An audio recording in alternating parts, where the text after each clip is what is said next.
Welcome back to the channel, guys. We got another video. This is part 3 of the Tiguan repair. Today we're going to end up doing fender liners, little exhaust hanger up front off the subframe, hopefully a wheel bearing maybe if I got time, and a PCV gasket up top on the top of the head, and then the one on the lower block. That's where I'm losing all my oil right now. Oil. So that's the plan. The main thing I'm going to do is a PCV gasket up top off the little African plate or whatever. It looks like, Africa. So we're going to do that bad boy, and then hopefully the one on the lower block is the main goal today. All right, today we're over here at Fort Bliss again, doing the skill center. I didn't get my normal bay. Hopefully, next time. I slept in a little bit today, but still got the cart, got my tools, letting the car cool down. So we got the parts laid out. Here's a gasket for the top, right? This is the part of the bottom PCV valve part. It's linked through with the block in the head that's leaking, right? Exhaust bracket, FCP. This was like 20 bucks from the dealership. They wanted 45. And then a wheel bearing with all the bolts. FCP Euro. Got me OEM fender liners, 75 bucks a pop. So here's what's considered the Africa plate, right? If you do a catch can, it replaces this part of the PCV and runs a hose off and this line off. Or a line from here and then a line from there. We're going to do this gasket. I've already replaced this diaphragm, right, which was straight garbage. I don't know if I put that in the video. I don't remember. We're going to replace this gasket, and then I think I showed you all the way down there in the previous part 2, I think.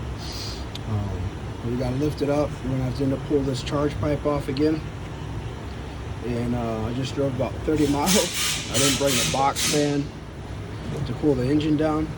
Hopefully y'all can hear me today. So I'm in the shop. My voice is still jacked up from this cough. Fans going and air tools flying. So pull that off. Pull the coil pack harness off. Next, I'm gonna pull these 2 coils up. So I got to get to this. Oh, sorry, man. This one, bolt back here, and this one. To be able to pull this up and replace that gasket. Now put it back down. It's a 12-year-old car, man, 135,000 miles. So it's due for a lot of gaskets and plastic breaking and brittle and drying up. It's going to cause a lot of oil leaks. As you can see down in there, it's already leaking. I think I need a new O-ring for this sensor here. But that can leak oil. This, as you can see, is dripping. So I could probably use a new O-ring there. Basic maintenance. All those bolts are T30s. Again, back to a T30. Kind of a normal size for this vehicle, right? Alright, got it out. Alright, now if you're having trouble getting this off, double check all your bolts. Because I only showed you a couple a minute ago. But man, they're all over the place, right? So it gets a solid seal. 1, 2, 3, 4, 5, 6, 7, 8. There are 9. Actually 10, right? That one makes number 10. That goes into the side. That slides in right here. That O-ring can go bad as well and cause an oil leak. Here's the back side of it. So this is a gasket we're going to replace. This is the diaphragm from underneath. So you can see it's nice and fresh. The other one was old and crispy. Alright, so if you're unsure of how this goes in, it's pretty simple, right? You do got a little tab here, so that helps get it out. You don't have to use so much of a pick unless it's super brittle and you got to pick it out and it breaks. But I mean, it's formed, right? So if you're not sure, just line that up, place it all in, flip it over and put it back on. So I started all these bolts back by hand, right? So that they don't get cross-threaded. Start them all in, a couple twists in by hand. Then I went back with the my Milwaukee, the little M12, zipped them down just like you would a wheel, back and forth, And then once it zips down with that Milwaukee, it's pretty tight, right? I don't force it, I don't twist it again, but I went back in with a hand ratchet, checked them, and they were tight. None of them turned anymore. I didn't have to twist any down. You don't want to over tighten them. When I took these off, I made sure I put them on the bench in the same way, so I put it back in so that it, you know, if there is an issue or misfire with anything, I know that it came from the exact same cylinder that I pulled them off of, right? When you push these down, you put them in, give it a little tap. Once you feel a little click, then you know they're all the way down. If it doesn't do that, they're not seated properly, and can cause a misfire and drivability issue. We're going to replace this. This is on the block for the PCV, right? This is on the block. This is on the head. This sits all the way down here. I'll show you. I'm going to end up lifting up the vehicle for it, right? But again, I got to do the same thing when I took the manifold off. I'm going to end up taking this. This is the diverter valve relocation kit. It's attached to this lower charge pipe. All right, so I'm going to end up taking that lower charge pipe off to get to an item that's pretty much right in there, right? Which is why I came to the shop to use the lift. I don't feel like doing this on the ground. Plus, it's going to be 160 today out here in El Paso. All right, so you can see all this oil leaking. There's a pipe again that we're pulling down. Sorry for the glare. What we're trying to get to, man, it's hard to get a picture for you guys.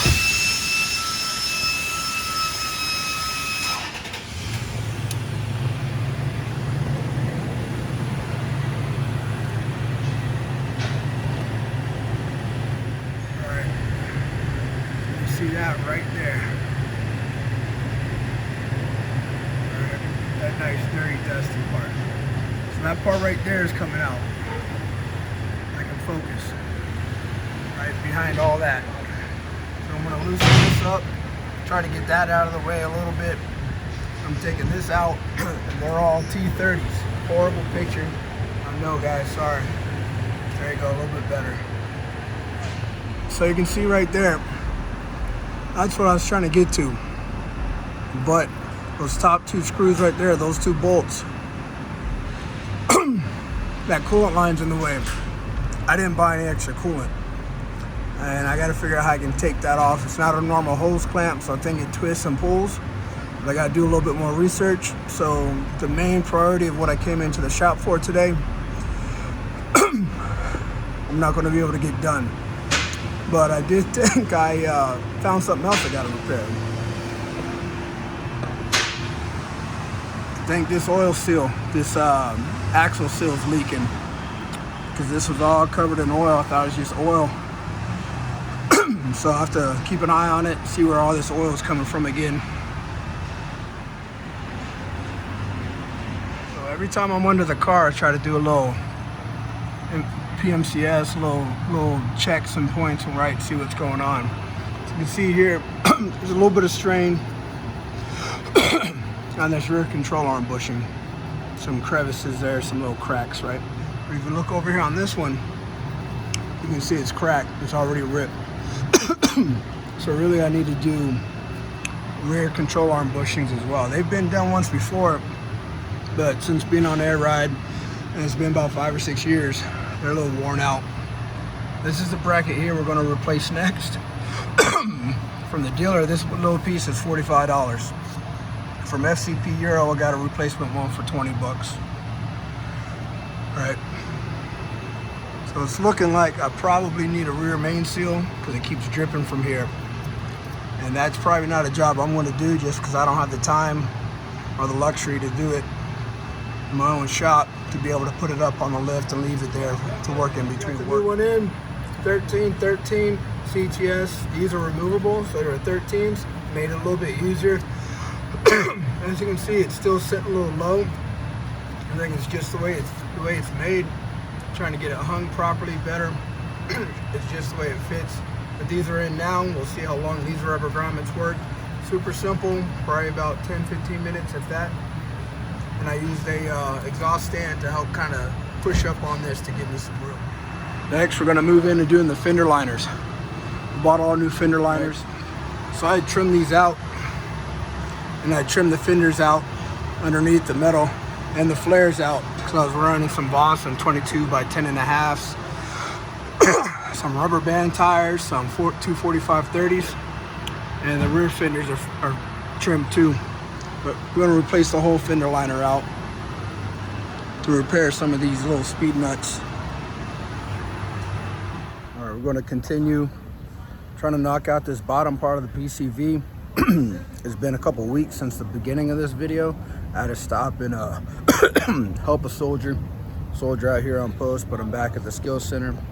You can see the bay behind me. But this time I forgot oil, so in case I open that bad boy up and it spews more oil out everywhere, I gotta try to borrow some from the shop till I get home and replace the oil.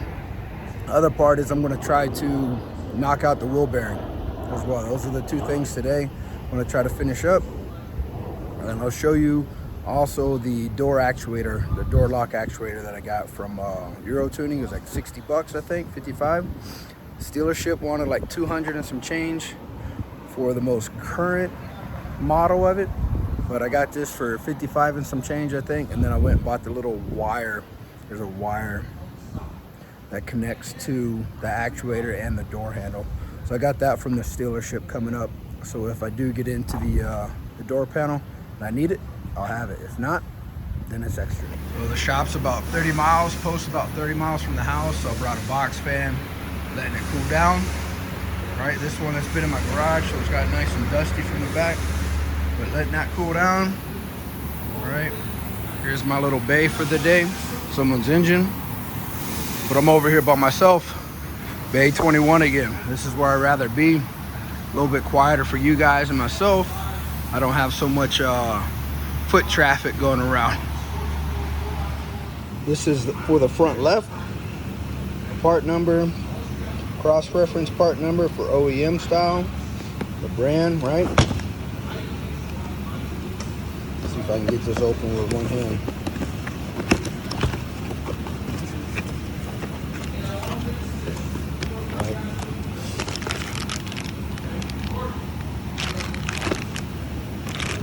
Right, super simple, hopefully.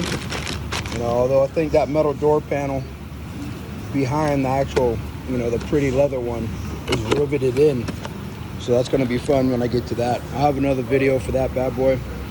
Might be part 4 or whatever of this journey. All right, so I've got that front charge pipe off. This is what we're going to be replacing. Hopefully I don't lose a crap ton of oil, but coolant line, coolant pipe, there you go, is off. Got it over here. I zip tied it up so that I don't lose all the coolant out of there. I moved secondary pump from here.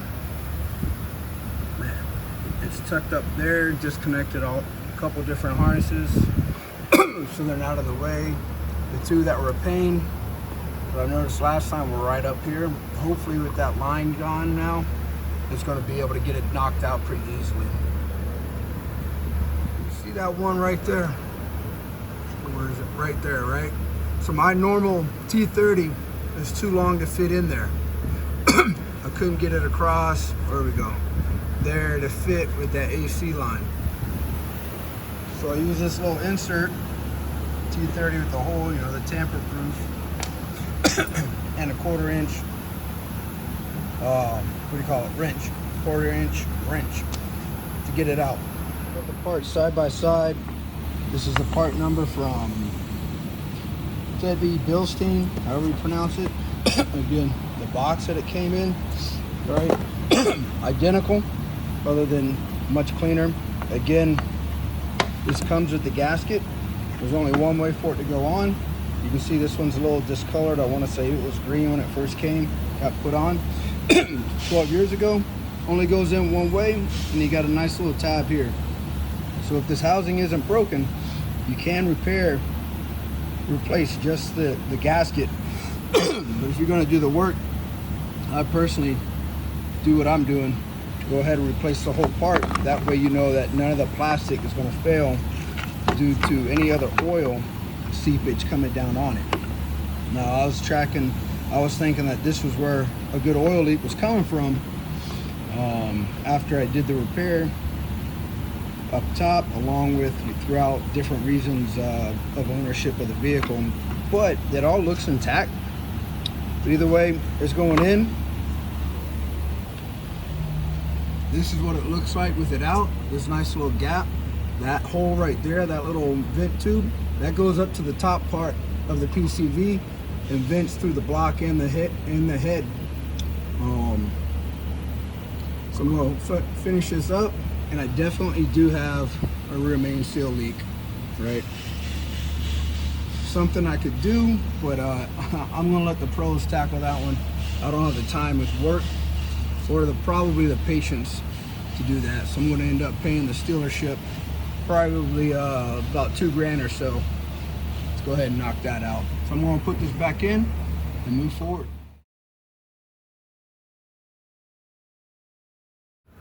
So one thing I didn't tell you or show you, which I missed, but you see on the left side of that hose clamp up there, top of the hose, it's kind of a little U-shaped metal part right there, right?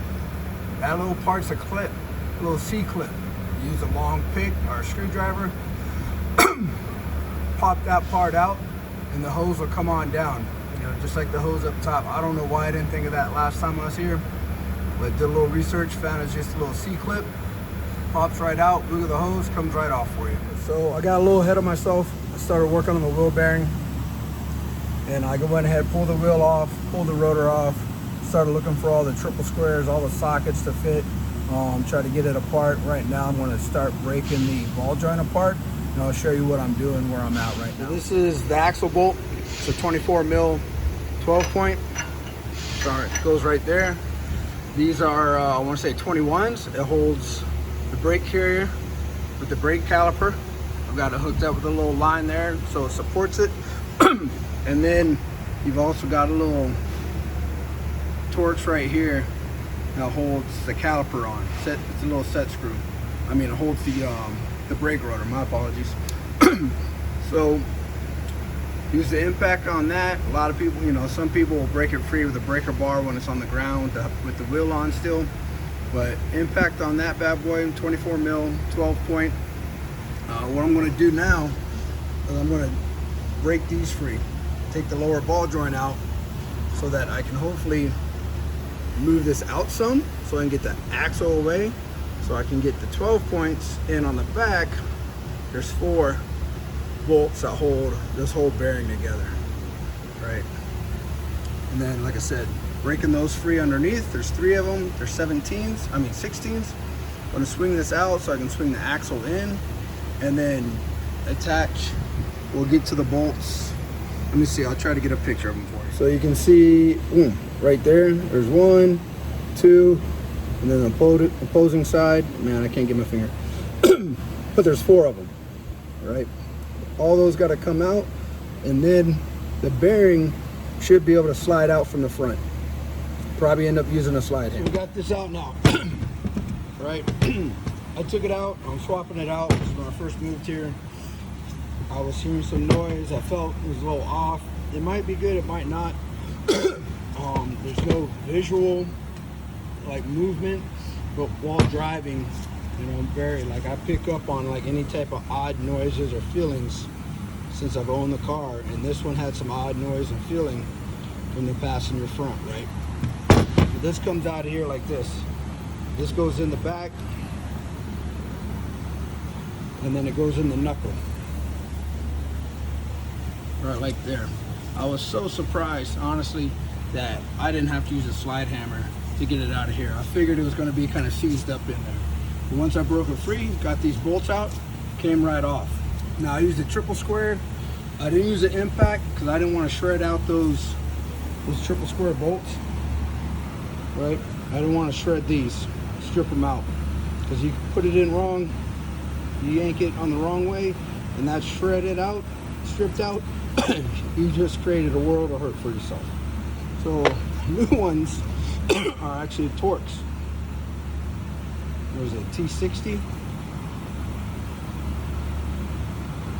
Yeah, T60, kind of like the Audi Q7 caliper bolts. But either way, So this is the old one. We're gonna put the new one in. Came with new bolts with thread lock on it, and came with a new axle bolt as well with thread lock on it.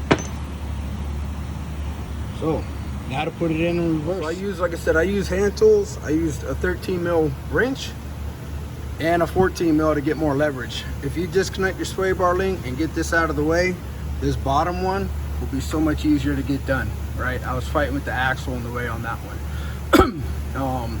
I used the shop's 13 mil ratchet on some of them, but the gears on them are a little messed up, so sometimes you go to pull it and it slipped the gear.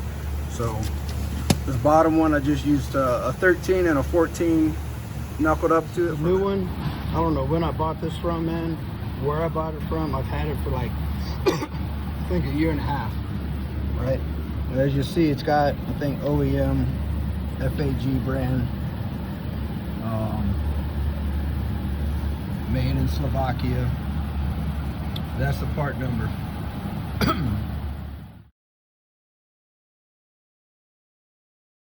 What I did, I fed the axle in a little bit, got the spine upright, fed it in a little bit, enough to just get in there, and then I'll line back up the ball joints, put the nuts on here, about to zip that down. These are all nice and tight, right?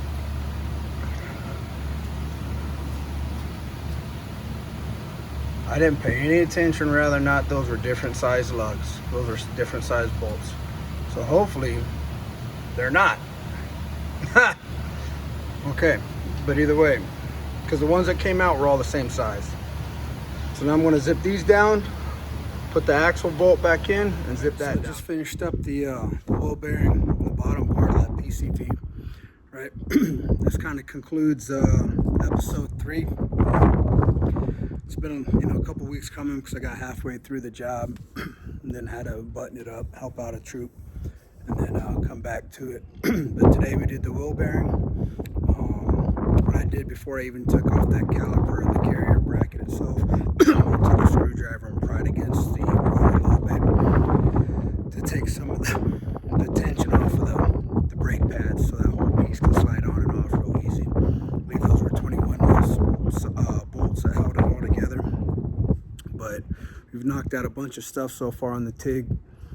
Intake manifold, upper PCV, lower PCV, wheel bearing, exhaust hangers, wheel wells, fender liners, and a few other things. I still got the door handle, the actuator. I just picked up the cable today, just in case I need it. If not, hopefully the dealership will let me return it.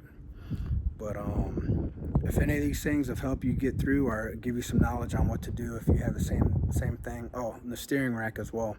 We knocked out the steering rack, the red steering wheel of death, in a previous video. Not any of the 3 parts that we've done so far.